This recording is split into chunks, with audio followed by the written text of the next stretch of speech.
Goeiedag almal. As kind van die Here kan jy die nagmaal, die Pesach, met alle vrymoedigheid enige tyd of waar ook al gebruik. En wanneer jy dit gebruik, onthou altyd, hoekom gebruik jy dit? Jesaja 53 vers 4.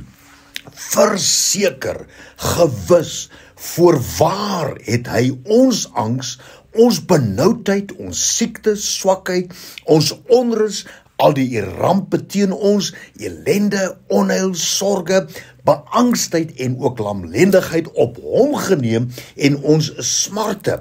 Enige omstandigheid wat die volgende meebring: pyn, liggaamlik en of geestelik, hartseer, bekommernis, droefheid of mislukking, die het hy gedra.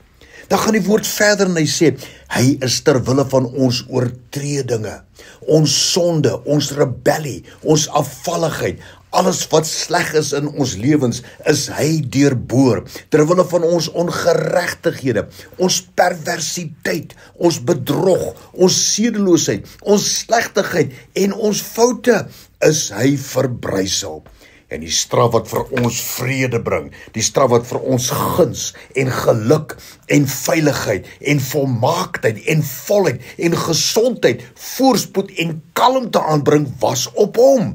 En deur sy wonde het daar vir ons genesing gekom. En wanneer ons die Pesach gebruik, moet dit met afwagting wees. Iets gaan gebeur. Die Here het dit raak gesien. Ek het dit gebruik en daarom weet ek, iets gaan gebeur. Hoor wat sê Eksodus 12 vers 11. En so moet julle dit eet. Julle heupe moet omgord wees, julle skoene aan julle voete en julle staf in julle hand. Baie haastig moet julle dit eet. 'n Pasga van die Here is dit. Wat sê hierdie vers eintlik vir ons? Wat die Here hier vir ons sê is, as ons dit op die regte manier, met die regte motiewe, met die respek wat dit benodig, en dink aan Jesus wat vir ons al hierdie dinge op hom gedra het, dan gaan deurbrake baie vinnig gebeur, en moet nooit toelaat dat die dief jou besteel nie. Want Johannes 10 vers 10 sê, die dief kom net om te steel en te slag en te verwoes.